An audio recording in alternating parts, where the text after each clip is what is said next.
तो आज जो मेरा टॉपिक है कि जब हम डिटरमिनेंट को एक्सपेंड करते हैं, पहले डिस्कस करते हैं कि डिटरमिनेंट होता क्या चीज़ है।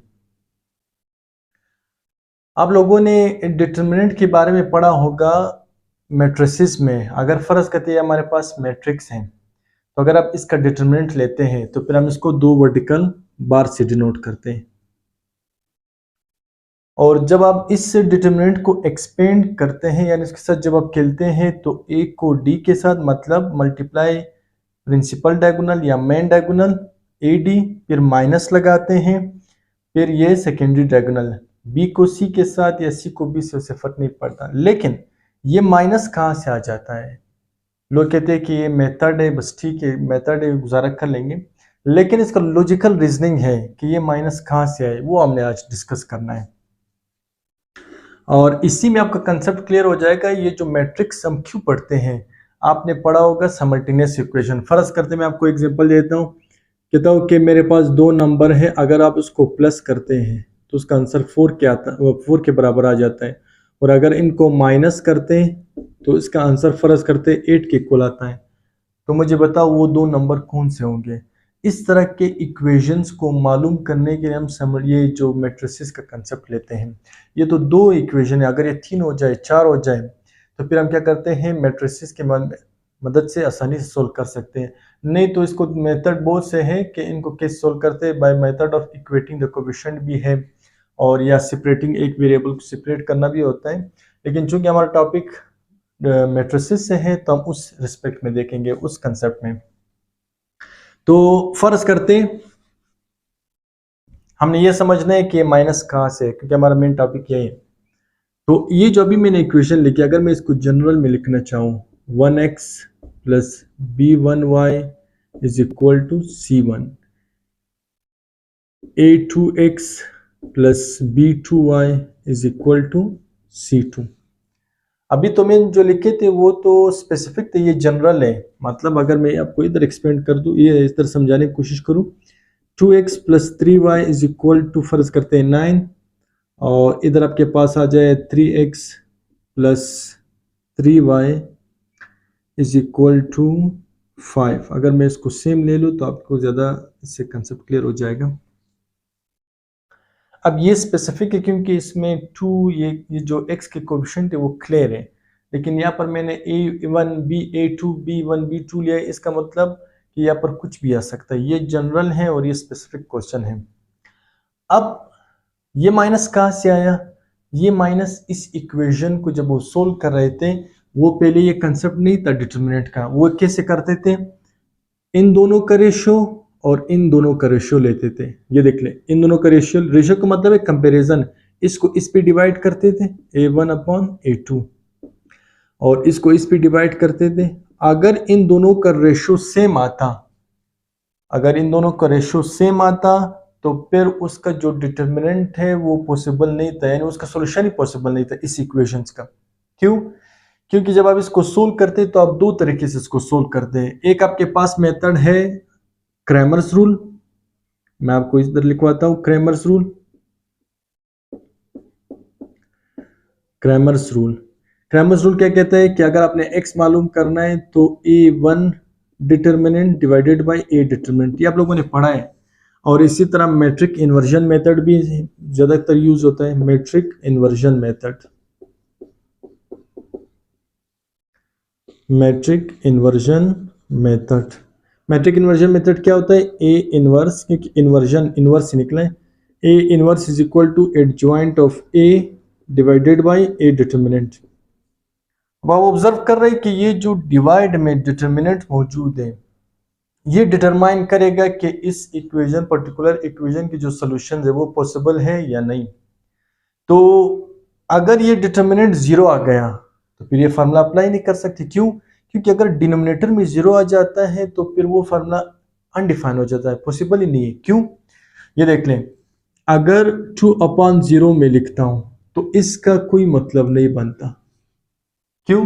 ये देख ले, अगर आप 0 ये 2 को अंदर रखते और 0 से डिवाइड करते, आप मुझे बताओ 0 को किस नंबर से मल्टीप्लाई करो कि आपके पास आंसर 2 आ जाए? तो ये पॉसिबल ही नहीं। जीरो को किसी भी नंबर से मल्टीप्लाई करेंगे वो कभी भी आपके पास 2 नहीं आएगा, 0 हो जाएगा। तो इस वजह से अगर ये चूंकि फार्मूले में डिटर्मिनेंट्स जो है वो डिवाइड में है, तो अगर ये दोनों रेशियो इक्वल आते हैं इसका मतलब ये हुआ कि इस इक्वेशन का सोल्यूशन पॉसिबल नहीं है, क्योंकि ये जो इक्वेशन हम सोल्व करते हैं या क्रैमर्स रूल की मदद से सोल्व करते हैं या मैट्रिक इन्वर्जन मेथड से सोल्व करते हैं मैट्रिसेस में। तो अब हम देखेंगे कि ये क्या कंसेप्ट है, जब ये दोनों इक्वल आएंगे तो इस इक्वेशन का सोल्यूशन क्यों पॉसिबल नहीं है, इधर से भी मैं आपको समझाता हूं। अब देख लें, अब ये दोनों रेशियो फर्ज करते हैं अगर बराबर आ गए हैं तो इनको क्रॉस मल्टीप्लाई कर सकते हैं। ये b2 इधर डिवाइड उस तरफ ले जाए मल्टीप्लाई हो जाएगा a1 b2, और ये a2 इधर डिवाइड उस तरफ ले जाए तो ये मल्टीप्लाई हो जाएगा a2 b1। अब आप जानते हैं इसके साथ कुछ नहीं तो प्लस है, ये इक्वल के इस तरफ प्लस है, इक्वल के इस तरफ शिफ्ट करते हो माइनस आ जाता है, a1 b2 इज इक्वल अच्छा minus a2 b1 is equal to 0। अब चूंकि डिटरमिनेंट 0 के इक्वल है, अभी तो इसका नाम डिटरमिनेंट नहीं रखा था उस वक्त, अब मैं इसको डिटरमिनेंट का कंसेप्ट में लाऊंगा। उस वक्त तो पहले इसको डिटरमिनेंट का कंसेप्ट नहीं दे रहे थे वो लोग, पहले वो लोग इस तरह सोल्व कर रहे थे। बाद में जो इस चीज का जो प्रेजेंटेशन है ना, रिप्रेजेंटेशन वो इस तरह लोगों ने रखा। अब कैसे, ये देख लें, इसी चीज को अगर मैं इस तरह लिखना चाहूं तो ये देख लें, a1 a2 b1 b2 is equal to 0। और आप लोगों ने पढ़ा भी है कि डिटरमिनेंट जब 0 के इक्वल आता है तो फिर आप इस इक्वेशन के सोल्यूशन फाइंड आउट नहीं कर सकते। तो अगर आप इसको इस तरह लिखें या इस तरह लिखें एक ही बात है, क्यों? क्योंकि अगर मैं वापस इनको एक्सपेंड करूंगा यही चीज आ जाएगा। ये देख लें, a1 b2 यानी a1 को b2 से मल्टीप्लाई करूंगा, फिर ये माइनस यहाँ से आया, हम तो डायरेक्ट कहते हैं कि ये माइनस लगाओ फिर इनको मल्टीप्लाई करो। ये देख लें, a2 b1 is equal to 0। ठीक है, ये देखिए वही चीज है, लेकिन इसी चीज को लोगों ने इस तरह खूबसूरती के लिए इस डिटरमिनेंट की शेप में डाल दिया है। यानी एक a1 a2 b1 b2 वापस ओपन करोगे तो वही चीज आ जाएगा, ये चीज आ जाएगा। अब मैंने कहा कि ये तो 0 के इक्वल आ गई ये रेशो, क्योंकि दोनों इक्वल हो गए। अगर मैं आपको इस चीज से समझा दूं तो मैं इसको बगैर डिटरमिनेंट में डिटरमिनेंट नहीं लूंगा, मैं डायरेक्ट बता सकता हूँ कि इसका सॉल्यूशन पॉसिबल नहीं इन रेशियो की बेस पे। ये देख लें, चलो मैं इसको ये या तक कंसेप्ट क्लियर समझा वो मिटाता हूँ। ये देख लें, मैं इसी को ले लेता हूँ, 2x plus 3y is equal to 9, 2x plus 3y is equal to 5। अब अगर हम इनका रेशियो ले लें 2/2 इज इक्वल टू 3/3। अब ये दोनों रेशियो आपस में इक्वल हो गए। तो जब ये दोनों रेशियो आपस में इक्वल हो गए तो फिर इस इक्वेशन का जो सोल्यूशन है वो पॉसिबल नहीं। सोल्यूशन से मतलब इन एक्स वाई की वैल्यू आप नहीं निकाल सकते।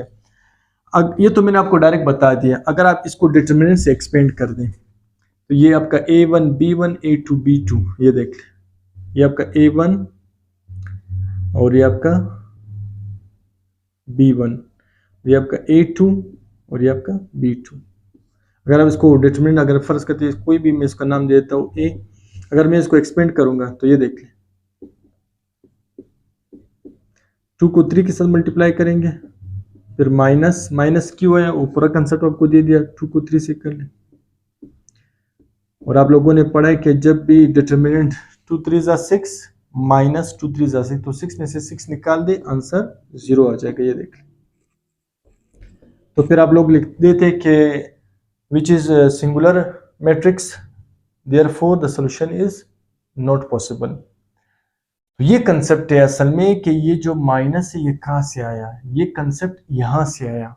और यहाँ से करते करते जो अभी इससे पहले मैंने आपको समझाया उस वक्त लोगों ने तो डायरेक्ट रेशो में किया था, लेकिन बाद में इसी चीज को लोगों ने ये डिटरमिनेंट की शेप दी थी। और डिटरमिनेंट का लफ्ज ही डिटरमाइन से निकला है कि ये डिटरमाइन करेगा कि किसी भी साइमल्टेनियस इक्वेशन का सॉल्यूशन पॉसिबल है या नहीं है।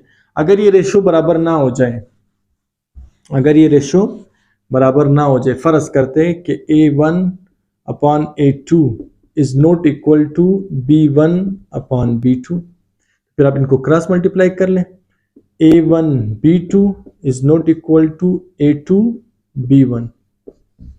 अब आप जानते हैं इसके साथ कुछ नहीं, प्लस से तो इक्वल किस तरफ शिफ्ट कर लें, माइनस हो जाएगा, minus A2 B1 is not equal to, जब ये टोटल इधर शिफ्ट करेंगे तो यहाँ पर 0।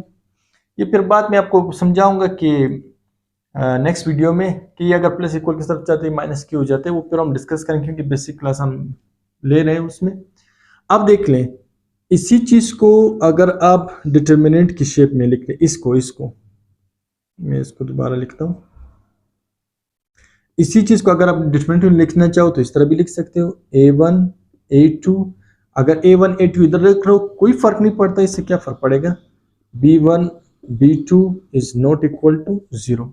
अब इनको मल्टीप्लाई कर लो तो वापस यही चीज आ जाएगा। और आपने पढ़ा है कि जब भी डिटरमिनेंट 0 के इक्वल नहीं आएगा तो उसको नॉन सिंगुलर कहेंगे, और नॉन सिंगुलर मैट्रिक्स के लिए जो आपके पास वो सॉल्यूशन पॉसिबल होता है। तो ये कंसेप्ट है कि ये माइनस क्यों आता है, यहाँ से कंसेप्ट डेवलप हो, तो उसको पहले इस तरह लिख देते, बाद में उसका रिप्रेजेंटेशन इस तरह लिखा, और ये माइनस आपका भी समझ में आ गया कि ये माइनस कहाँ से है।